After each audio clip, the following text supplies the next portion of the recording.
Let's have a look at the concept of a limit. It's a very important concept and one that really the whole of calculus depends upon, so something we really want to understand from the beginning.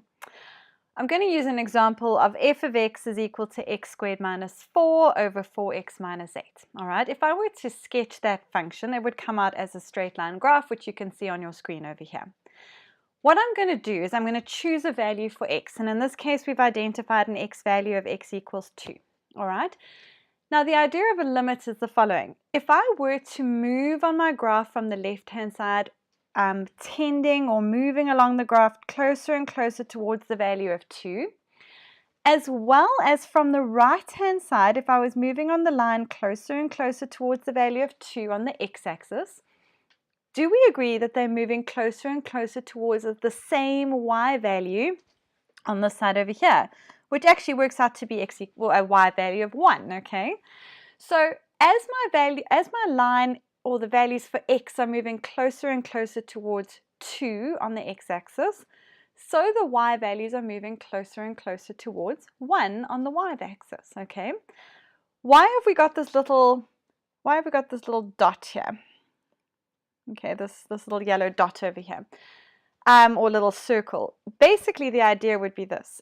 At the point where x is actually equal to 2 in this function, if I were to substitute 2 into all the x's of my function, I would land up with 2 squared, which is 4 minus 4, over 4 times 2, which is 8 minus 8, and I would be sitting now with a 0 over a 0, and it's the 0 in the denominator that's the problem, because as soon as you've got something that's over 0, it's undefined. It doesn't exist at that point. So sometimes it happens that you've got a function that doesn't actually exist at a particular value for x.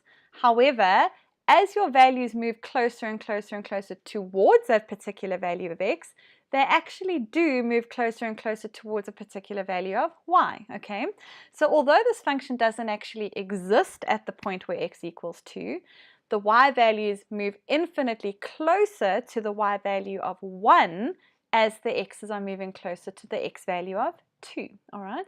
So the limit of your function as x tends towards 2 is 1, despite the fact that x does not actually exist at x equals 2.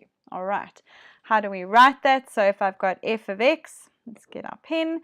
If I have got f of x